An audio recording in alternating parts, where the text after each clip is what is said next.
Dear students, hope it is fine. You understood classical management thoughts proposed by a good number of thinkers. They are the practitioners as well as few of them writers on their own, and they proposed all those ideas, and they felt management supposed to be like this. Right, and at the end of last presentation, we understood even limitations of the classical management thought. So based on that, let us move to the next the school or thought. It is called behavioral management thoughts. So in this, you will understand intervention of behavioral management. Right, how the individual behavior matters in individual performance. The last school, it was all about analyzing tasks, using scientific methods, interpreting job and identifying best methods and how much time is required for each and every job. So this is something related to scientific analysis of the workplace and the workstation and trying to improve the performance. So in the process, what happened? There are certain limitations in that, right? And so they looked at even the human that workers as a kind of the commodity. So they didn't find any kind of difference between the human and the non-human at workplace. So that was the major the criticism on classical management thought.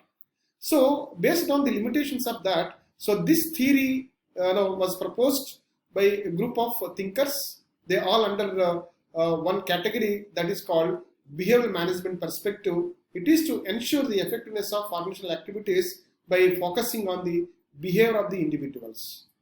When you look at the behavioral management perspective, here you have certain important issues related to this dimension.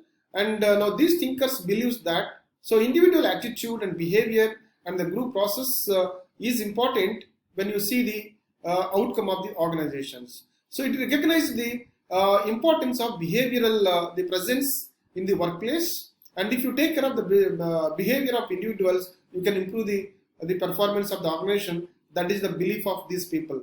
When you see the one of the important pioneer in this, the Hugo Moosberg. So this gentleman is a German psychologist. He considered the father of industrial psychology, right? Industrial psychology is again another the major area to be explored and very interesting to read because the psychology matters a lot in the organizations. Psychology and then industrial efficiency both are very much related, and he wrote the papers and then the books on this particular area. So he is the pioneering work in the practice of applying the psychology, the concepts to industrial settings. So here the understanding individual feelings, individual opinion, and then whether they are satisfied or not. If you give importance for that, so there is a chance for improvement of the performance. That is what he believed. In this direction, if you see the major work that was done by Elton Mayo. Elton Mayo was Harvard business school professor. So when the scientific management failed in some of the organizations, right, especially the 4 principles of the Taylor. So then, what he believed, the Taylor. So when you are analyzing the job using scientific methods and then paying more for employees, and then you will increase the performance of each and every individual. But actually, in some of the companies, it was the other way around. And then when you are doing more scientifically, then increasing salary and then payment and other things. On the other hand, the decrease of the productivity and then the output of the individual was noticed in some of the companies. So this problem was given to Elton Mayo to study. So why the productivity of the employees is very less when we are increasing the salary of the each and every individual. So that was the problem. That the problem was studied by Elton Mayo. All the studies are called as the Autron studies. Right. So these Autron studies were conducted in Western Electric, the company. Right. So in this, the company, there is illumination, the study of the changes in the workplace lighting, unexpectedly affected both the controlling group and then experimental group of the production employees. So here what they did that, so they kept the two different lighting the conditions in two different workstations, right? So where there is a less light at the workplace, their productivity is less. So where there is a sufficient light at the workplace among the employees, in that workstation, they found that the productivity and then output of the employees is more. So in that means what we can understand that the lighting is a kind of working conditions and working environment, one of the important facility. So the lighting is not sufficient, so that leads to a kind of the comfort, and then so that enables the efficiency of the individuals. If the lighting is less, so they see that automatically their efficiency will be low. So in this context, if you see that when there is a dark, in the dark, the way we just think our body and the mind works, that is different from so when we are in the light. So then in the dark our efficiency goes, when we are in the light our efficiency increases. So in that in that experiment they identified the importance of lighting and importance of the breaks in between the working hours. So he suggested, Elton Mayo suggested, instead of giving a long working hours like 8 hours or 10 hours, if you just give the break after 4 hours, and half an hour the break will give a kind of rest for workers, and then that will increase the efficiency of the individuals. After half an hour again, if they start the work, then the performance will be increased. So these are some of the suggestions out of the Autran studies conducted by Elton Mayo, right? So he proposed at the end, he says that the human behavior at workplace is more important, and if you just give importance for human behavior and look at their the satisfaction and their the feelings, if they're not happy, why they're not happy, just find out. If you just overcome, if you just provide the solution for their unhappiness, so automatically they start working. That is the belief of the Elton Mayo. As a whole, this behavioral the perspective, the people believe that the human being is with enormous the talent and then efficiency. The only thing is how we are going to identify that, how we are going to the take out from the each and every individual. So that is going to determine the performance of the individual. So this is actually one important the dimension that was that came out from the Autran studies. So further, if you see the Autran studies, Autran studies mainly came out with the human relations movement.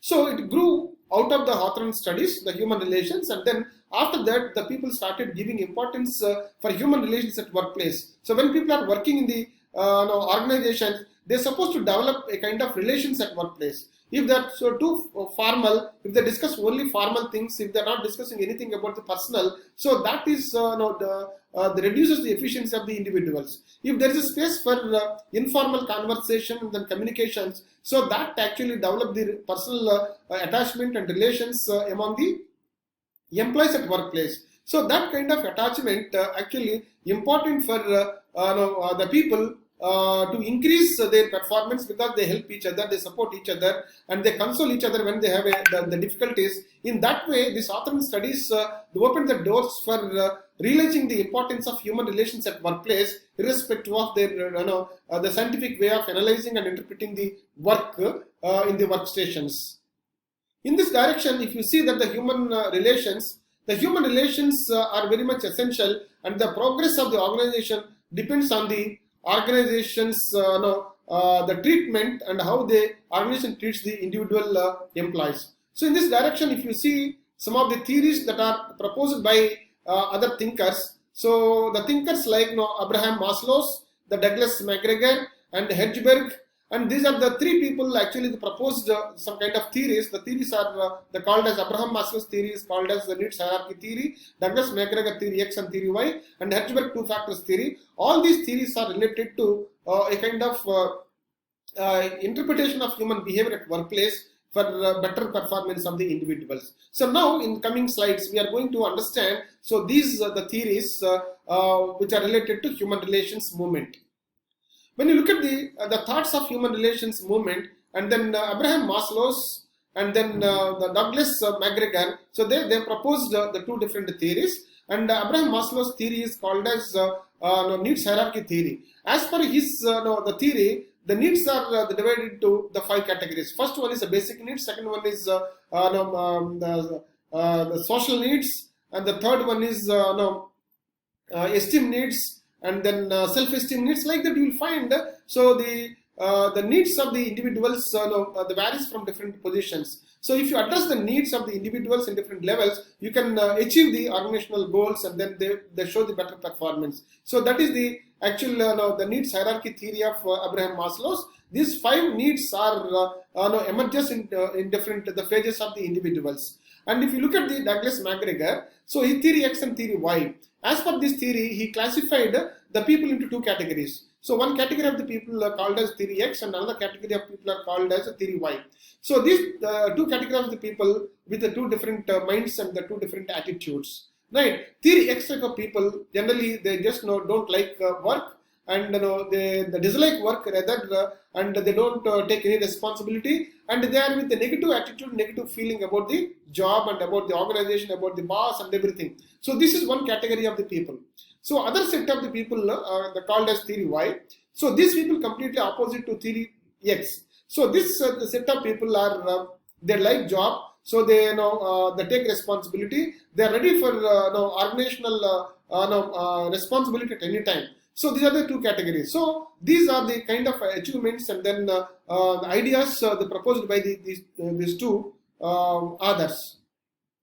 Further, if you see that the thoughts of the human relations movement and 2 factors theory was proposed by Frederick Hedgeberg, so motivation factors and hygienic factors. There are the 2 types of factors in the organizations. So the factors like the motivating factors like achievement and recognitions, the work itself, and the responsibility and advancement, advancement for growth. These are all certain the things that are there in the organization which works as a motivator and increase the performance. So there are the other the negative factors like hygienic factors, like a company, the policies, and then supervision, and then relationship with others, and then kind of remuneration, the salary, and then the security. These are all some kind of the factors which are not which are not in favor of the encouragement. For example, if you provide them in a friendly manner, you see that the workers are motivated at workplace. So you'll find these are the 2 factors theory that was proposed by